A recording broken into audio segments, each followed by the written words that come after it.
नमस्कार, मार्केट से पंचनामा में आप सभी का स्वागत है। मैं हूं सुमित और भारतीय बाजारों के लिए एक और सत्र, जबकि शानदार तेजी रही और शानदार तेजी आज रही ऑटो स्पेस में। तो धीरे धीरे चर्निंग और चर्निंग का आज का हिस्सा जो है वो ऑटो स्पेस की तरफ जाता हुआ दिखाई पड़ा है। गैप अप ओपनिंग और उसके बाद मार्केट्स में कामकाज होता हुआ दिखाई पड़ा बेहतर साइड पे ही। और ऑटो में भी आज लीड कर रहा था hero MotoCorp, Bajaj auto, Maruti ऐसे स्टॉक्स जो कि जोरदार तेजी के अंदर कामकाज करते हुए दिखाई पड़े।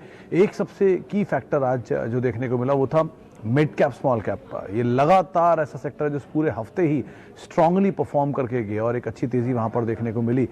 वैसे भी स्मॉल कैप मिड कैप में एक अच्छी बाइंग है, ब्रॉडर बेस बाइंग है, नंबर्स कुछ हद तक सपोर्टिव है और नंबर्स का भी इंपैक्ट साफ तौर पे आता हुआ दिखाई पड़ रहा है। आप कोई भी रीसेंट नंबर देखिए मिड कैप स्मॉल कैप में जहां पर एक अच्छा पार्टिसिपेशन मार्केट्स दिखा भी रहा है। तो एक अच्छी तेजी मिड कैप स्मॉल कैप में बनी हुई है। फ्रंट लाइन इंडेक्स में हालांकि मोमेंटम ऊपर नीचे का जरूर रहता है, वो उतार चढ़ाव रहता है, लेकिन जो रुख है तेजी का वो आज भी बाजार में बढ़त के तौर पे रहा। थोड़ी सी बिकवाली आज एफएमसीजी स्पेस में आते हुए दिखाई पड़ी या फार्मास्यूटिकल में डीवीएस लैब जैसे शेयरों में रही, ब्रिटानिया से शेयरों में रही, लेकिन बाकी ओवरऑल मार्केट्स में आज तेजी का रुख ही बना रहा। चलिए अब सवाल जवाब का सिलसिला शुरू कर लेते हैं, क्योंकि सवाल बहुत सारे आते हैं। सबसे पहला एस्कॉर्ट, आरती अग्रवाल जी पूछ रही हैं, एक लॉट बाय किया एस्कॉर्ट्स के। आरती देखिए, एस्कॉर्ट्स के नंबर्स बहुत अच्छे बोल रहे हैं मार्केट में, क्योंकि जो ट्रैक्टर सेल्स के नंबर हैं वो काफ़ी अच्छे थे। तो अब जब रिकॉर्ड ट्रैक्टर सेल रहेगी तो जाहिर सी बात है रिकॉर्ड नंबर्स भी इनके अच्छे आने का अनुमान है और मार्केट इसको डिस्काउंट कर भी रहा है। बहुत तेज़ी से एस्कॉर्ट्स के शेयर में तेज़ी थी। आज ही 12.27 12.28 के आसपास शेयर देखा गया था लास्ट मैंने जब देखा तब, और सेकंड हाफ में ऑटो और तेज हुआ तो शायद और सपोर्टिव रही होगी तेजी। आपको प्रॉफिट अच्छा है, आप होल्ड कर सकती हैं, लेकिन ये ध्यान रखिएगा कि बाजार में पहले से एंटिसिपेशन है बहुत स्ट्रॉन्ग नंबर्स की, तो जैसे ही नंबर आएंगे शेयर उल्टा रिएक्शन देगा। लेकिन फिर भी बहुत ज़्यादा फॉल नहीं कि इसमें आगे की तरफ या ऊपर की तरफ कुछ और न्यूज़ फ्लोज हैं इसकी वजह से बहुत गिरावट ना दिखाए हायर लेवल से, लेकिन फिर भी बहुत सी ऐसी चीज़ें डिस्काउंट हो रही हैं, तो इसका फ़ायदा उठा के आप नंबर्स से पहले या नंबर्स के आसपास एक बार को निकल सकते हैं प्रॉफिट्स को लेके। अच्छा, एचडीएफसी बैंक फ्यूचर ले रखा है 4000 शेयर 43.50 पे, ये कुछ गलत है शायद, 4000 शेयर 43.50 पे, मैं थोड़ा कंफ्यूज हूँ, इसलिए आपका सवाल नहीं ले पाऊंगा विराग जी। अच्छा, अशोक लेलैंड 140 रुपए के दाम पर और मारुति 8700 रुपए के दाम पर। Which should I book loss now and I need money. अरे देखिए, बहुत सीधी सी बात है मित्तल साहब कि अगर पैसे की ज़रूरत है फिर तो कोई भी पोजीशन में क्या फ़र्क पड़ता है, ज़रूरत है तो ज़रूरत है। मारुति की प्रोबेबिलिटी थोड़ी ज़्यादा है तेज़ी पकड़ने की यहाँ से और जल्दी आपका टारगेट लेवल अचीव करने की, वो ज़्यादा पास है, लेकिन अशोक लेलैंड थोड़ा दूर है। तो आप एक बार वो कोशिश कर सकते हैं कि मारुति के लॉस को कम से कम करके आप निकल जाएं और अशोक लेलैंड में थोड़ा वेट कर सकते हैं। तो आपको अगर पैसे की ज़रूरत है तो ये तरह की रणनीति आप रख सकते हैं। अच्छा, आगे एसबीआई लाइफ 21 शेयर 784 रुपये के दाम पे। शशांक कदम जी, आपने शायद खरीदारी हाल में की है, रादर आज ही की होगी, क्योंकि ये 777-78 तो मैंने देखा था। तो नंबर्स आने वाले हैं सोमवार को और नंबर्स अच्छे आने का अनुमान है। एचडीएफसी लाइफ के भी नंबर अच्छे थे तो इनके भी नंबर ठीक ठाक रहेंगे। अब चले नहीं क्योंकि ऑलरेडी बहुत चले हुए शेयर हैं, इसलिए शायद एचडीएफसी लाइफ चला नहीं। आज चला वो ब्लॉक डील के बाद, लेकिन अदरवाइज बहुत ज़्यादा उसमें मूव रहा नहीं। आप ये कर सकते हैं कि आप एटलीस्ट बने रह सकते हैं अभी तो, और नंबर्स का वेट कर सकते हैं। नंबर्स के बाद शायद इसमें एक्शन होता हो दिखाई पड़े, क्योंकि बहुत ऑलरेडी करेक्ट हुआ भी है। ये 800 रुपये ही था कुछ दिन पहले एचडीएफसी लाइफ के नंबर के टाइम पर, और वहाँ से 700 रुपये की रेंज में आ गया, 810 तक गया था। तो अगर आपको दोबारा ही 810 के आसपास जाता हुआ दिखाई पड़े तो आप वहाँ पर निकल जाए। मीडियम टर्म में, लॉन्ग टर्म के लिए आप बने रह सकते हैं, कोई दिक्कत नहीं है। आगे बढ़ते हैं। एक सवाल आया है इन्फो एज को लेकर, राकेश पटेल साहब का। 100 शेयर हैं 3450 रुपये के दाम पे। देखिए, जो कुछ जानकारों से रिसेंटली मेरी बात हुई है, उन्होंने बात साफ की कि इन्फो एज जैसी कंपनी में आप बने रह सकते हैं, अच्छा पैसा बन सकता है, तो आप यहाँ पर टाइम भी दे सकते हैं, और एक अगर आप टाइम दे पाएंगे तो शायद पैसा अच्छा निकले आपका। एक दो दिन के हिसाब से इसे सोचने वाला शेयर नहीं है, थोड़े टाइम तक इसे आप रखिए, पैसा बन सकता है। 2800 से 2900 की रेंज में उन्होंने मुझे स्टॉक कहीं बताया था कि आप इसे देख सकते हैं और इसमें मूव आ सकता है। मूव है ऑलरेडी, थोड़ा बहुत नीचे आता है, फ्लोट है नहीं मार्केट में, खिंच सकता है, तो आप बने रहिए, कोई दिक्कत नहीं है इसमें। इसके अलावा एक सवाल और ले लेते हैं। सवाल आया है सिप्ला को लेकर। सिप्ला केस में थोड़ा ऊपर की लेवल से ये ईज आउट ज़रूर हुआ है। नंबर के लिहाज से जो अच्छी नंबर्स हैं लार्ज कैप में, उसमें सिप्ला का नाम शुमार है। सिप्ला, कैडिला, टोरेंट, इनके नंबर ठीक ठाक आने का अनुमान लगा रहा है बाजार। तो आप अभी तो बने ही रह सकते हैं और वेट कर सकते हैं नंबर्स का। नंबर्स के बाद अपनी रणनीति डिसाइड करें या उसके इर्द गिर्द अपनी रणनीति डिसाइड करें। फिलहाल के लिए एटलीस्ट आप बने रहे, यही रहा है आपको।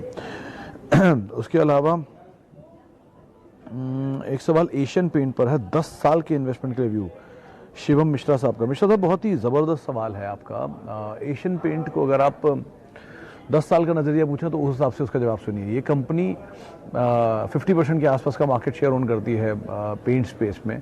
दूसरा, वर्ल्ड वॉर 2 से कंपनी शायद बनी हुई है, 82-83 ईयर से तो ऑपरेशनल ही है। और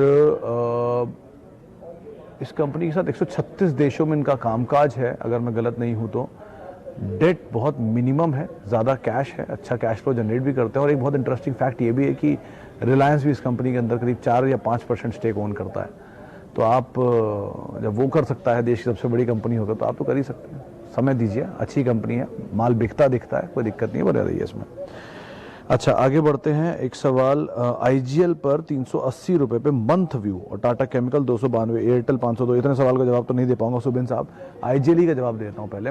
आईजीएल की इसमें अनुमान है कि नंबर बहुत अच्छे आ सकते हैं इस बार इनके, और शायद बहुत हद तक अपर साइड पे अच्छे से बीट करें रिजल्ट्स। तो आप बने रहिए, कोई दिक्कत नहीं है। दिल्ली का पोल्यूशन भी आपको साफ दिख ही रहा होगा, वो भी बहुत हद तक इनके लिए बड़ा फेवरेबल हो जाता है, क्योंकि सीएनजी गाड़ियाँ एटलीस्ट बंद नहीं होती हैं।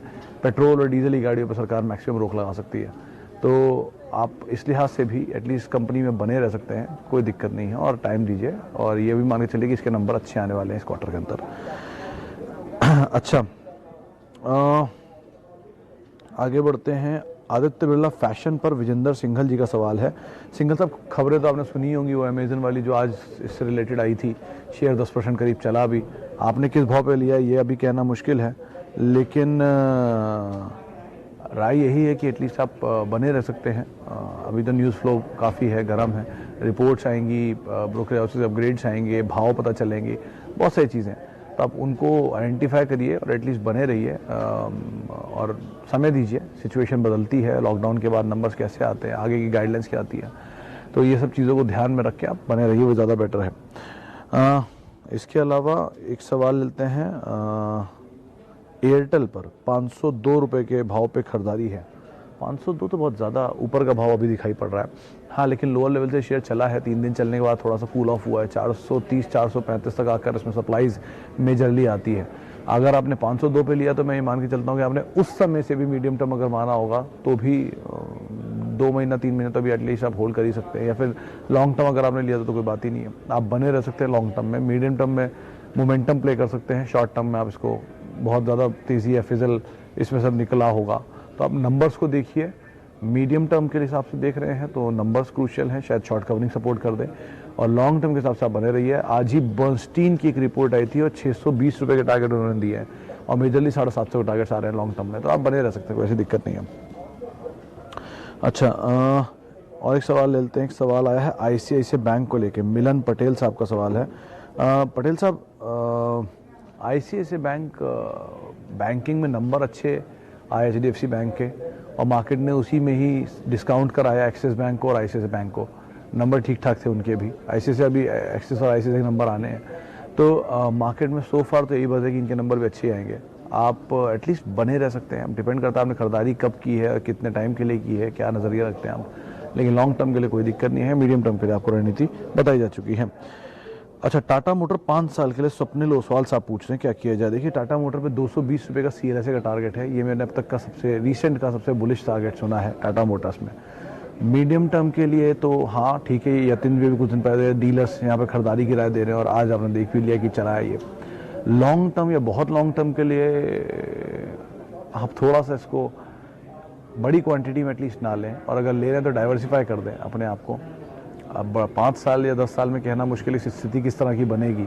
ईवीज़ पे लोग काम कर रहे हैं, निक्सन जैसी गाड़ियों की ईवीज़ भी हैं मार्केट में, लेकिन डेट थोड़ा स्ट्रक्चर बड़ा है। आगे चल के कैसे डेट और रहती है, कीपेक्स कैसे करती है, यूके की सिचुएशन क्या रहती है, बहुत सारी चीज़ें हैं।